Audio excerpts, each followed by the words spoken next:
Monday, the 24th of April, 1893. 9 o'clock. The most peculiar thing ended up happening today.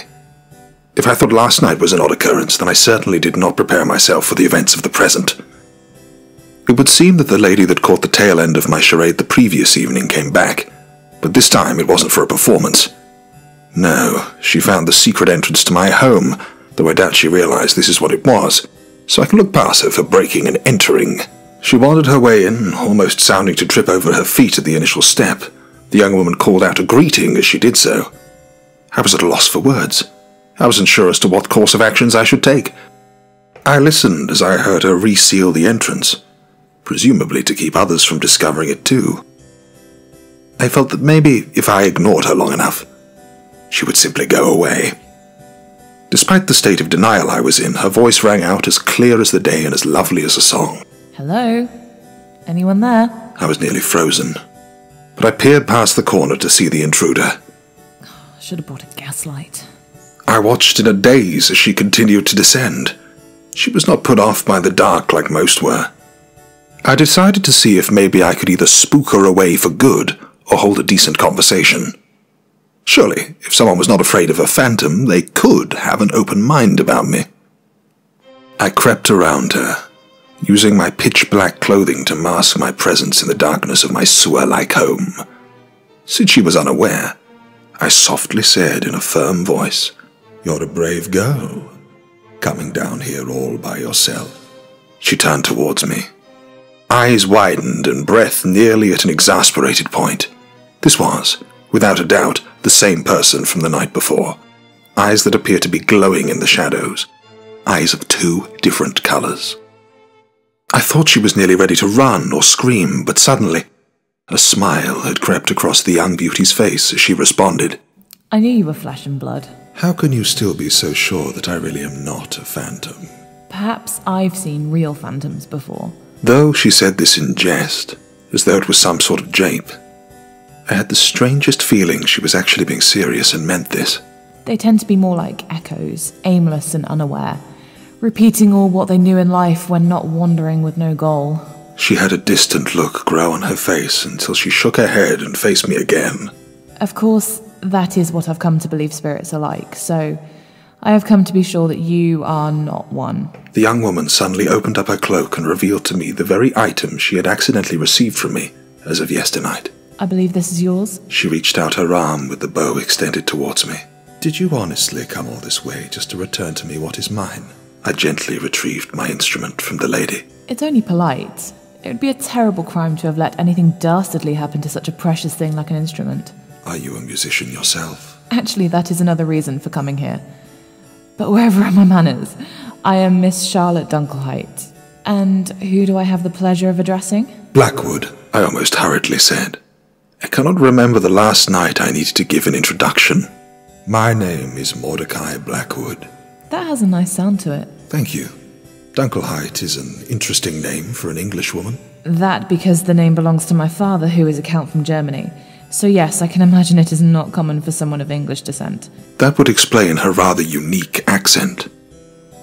Whilst it did have a strong British sound to it, there was also a mix of what did appear to be German, but I felt as though there was a French flair as well. But I digress. I want to make a deal with you, Mr. Blackwood. Is that so? What sort of deal? Was she planning on blackmailing me, given she knew a small bit of my secret? A simple business transaction for your services. I feel that I'm ready to take on a new tutor, and I feel that you might be a suitable one. You want me to tutor you? In violin? In music. Composition mainly. I found you out, Mr. Blackwood. I knew the song I heard from last night was familiar. I've seen your work before. My work? If you mean that you've seen sheet music written by a Blackwood, it's very possible you have seen the work of Mortimer Blackwood, my father. No, the one you were playing last night. It was yours. Mordecai Blackwood, Twilight's everlasting dance with darkness. She paused as though she could hear the music play in her head. By Mordecai Blackwood. That is my original piece, and that is the title. I saw the score in my music shop, and when I read these notes, I knew that the man who wrote them must have been some genius. I bought the sheets and asked the clerk if you had any more, but he said there was only music by the man who was allegedly your father. Which you have now confirmed is the case. For good measure, I bought some of his scores too, but it did not move me the way yours did. You write and express very differently. I'm very flattered that you were so taken by my work. Are you a violinist as well? No, my weapon of choice is the double bass. A lovely instrument in its own right, though I do not think I could say ill about any musical tool. But you are interested in being tutored for composition and specifically sought me out for this. It was an afterthought. First I thought I would like to hear the ghost, and then I did. I heard your song. It reminded me of the way I felt a long time ago. Of the dream I had. I wanted to make others feel the way that your song made me feel. I remembered having that dream once upon a time. Thank goodness for the darkness around us and my layers of makeup covered by my mask, because I swear I must have been the flushest person in the world at her words. I've tried my hand at it in the past, but it was all self-taught. I want to learn from someone. I want a second opinion, and I think I would find yours quite valuable. You give me far too much credit, Miss Dunkelheit. Or you don't give yourself enough. I'm willing to pay you, by the way. I'm not expecting anything for free. And pardon my harshness, but if these be your living quarters, which I am also terribly sorry for intruding upon, and your source of income is mainly from midnight bridge performances, then you might like the price I have to offer in order to live more comfortably. Unless this is the lifestyle you like to live, I do not mean to insult you. I had chosen my living environment since it was convenient for me in order to get by undetected, and allowed me to live out of the harsh sun. I never took any issue in living amongst the rats. But making a decent salary was a very appealing idea. However, could this woman change my entire life and expose me should she see me for what I really am? Are you not afraid of me?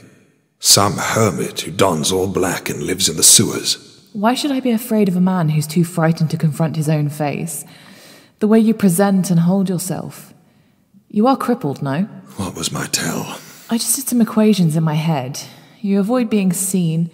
You seem to like the darkness. You don layers of clothes and a mask. You'd rather be a phantom than yourself. You have a mild limp, and you choose to wear a mask even when no one else is around. You're clever. I hope I have not offended you. I swear it is not all obvious to the common public. I just have my own experience.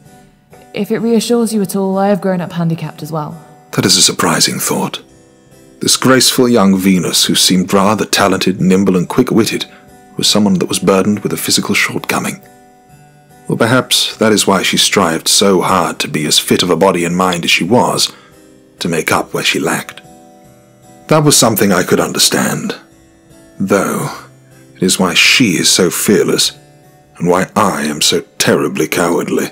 If you are truly serious about this endeavor, then come back tomorrow and I will give you my official answer and price. Maybe we can begin to see where you're at. Does that sound like a satisfactory proposition to you? Plenty satisfactory. Though it is not a matter of if I will come back, but when I do. So, Mr. Blackwood, I will see you tomorrow. What time? Good question. I was not usually an early riser, but I did want to be considerate. I suppose early in the afternoon, so you do not need to walk home so late. She nodded her head and gave a slight curtsy before turning back to the direction from which she originally came. She swears that she will come back to me, and I almost want that to be true. At the same time, I am a little worried that she will.